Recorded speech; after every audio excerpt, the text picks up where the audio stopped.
Assalamualaikum warahmatullahi wabarakatuh. Hai guys, saya Mauli Rizka Ivi Adelia dari Universitas Islam Negeri Wali Songo Semarang, jurusan Psikologi kelas 5C.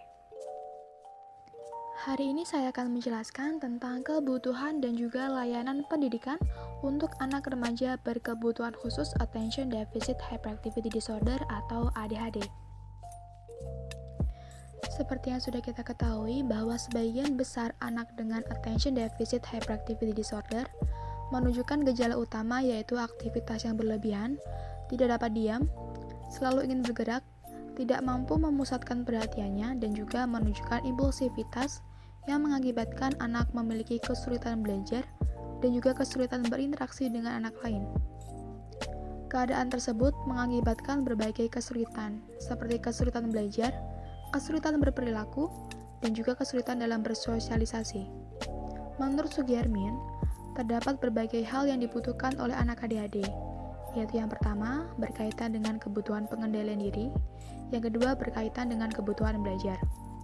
Kebutuhan pengendalian diri berkaitan dengan pengurangan atau menghilangkan hiperaktivitas, peningkatan rentang perhatian, dan juga pengendalian impulsivitas.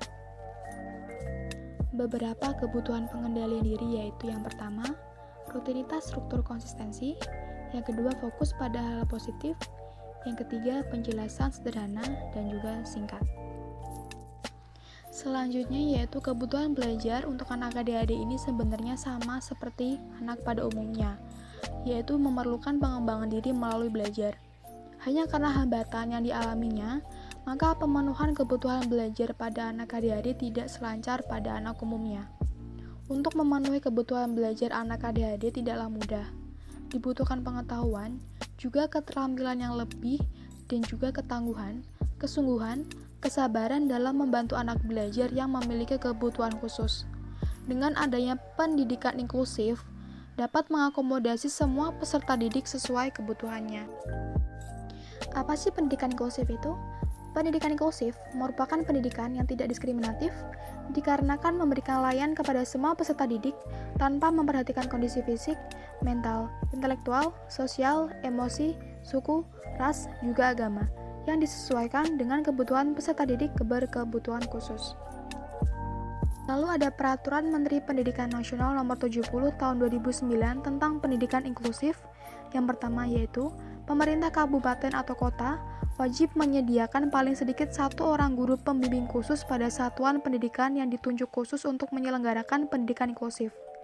Yang kedua, satuan pendidikan penyelenggara pendidikan inklusif yang tidak ditunjuk oleh pemerintah kabupaten atau kota wajib menyediakan paling sedikit 1 orang guru pembimbing khusus. Selanjutnya yaitu tujuan pendidikan inklusif menurut pasal 2 Peraturan Menteri Pendidikan Nasional Nomor 70 Tahun 2009 yaitu yang pertama, memberikan kesempatan seluas-luasnya kepada semua peserta didik yang memiliki kelainan fisik, emosional mental, dan sosial atau memiliki potensi kecerdasan dan bakat istimewa untuk memperoleh pendidikan yang bermutu sesuai dengan kebutuhan dan juga kemampuannya. Yang kedua, mewujudkan penyelenggaraan pendidikan yang menghargai keanekaragaman dan tidak diskriminatif bagi semua peserta didik yang memiliki kebutuhan khusus. Menurut Selvon Savin dalam Sunari tahun 2002, mengemukakan 5 profil pembelajar di sekolah inklusif. Yang pertama yaitu, pendidikan inklusif berarti menciptakan dan menjaga komunitas kelas yang menerima keanekaragaman dan menghargai perbedaan. Yang kedua, dalam mengajar di kelas, memerlukan perubahan dalam penerapan kurikulum, karena di sekolah inklusif membutuhkan pelayanan yang terbaik karena siswa berasal dari latar belakang yang berbeda, yaitu anak normal dan juga anak berkebutuhan khusus. Yang ketiga yaitu mendorong guru untuk mengajar pendidikan inklusif berarti berupaya menyiapkan pembelajaran secara interaktif.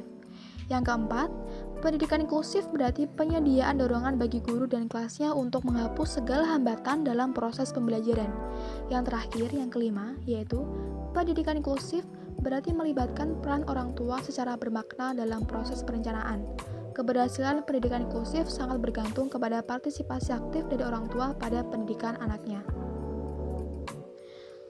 Berikut beberapa contoh layanan pendidikan inklusif yang diberikan bagi anak ADHD yaitu yang pertama, layanan pendidikan dalam bentuk akomodasi, seperti pengaturan tempat duduk, penyampaian materi, dan juga tugas siswa.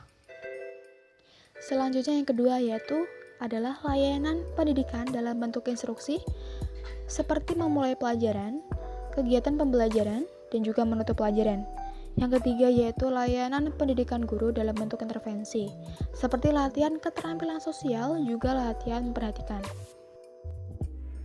Sekian, terima kasih karena sudah memperhatikan dan juga mendengarkan penjelasan dari saya mengenai kebutuhan juga layanan pendidikan bagi anak remaja berkebutuhan khusus Attention Deficit Hyperactivity Disorder atau ADHD. Wassalamualaikum warahmatullahi wabarakatuh.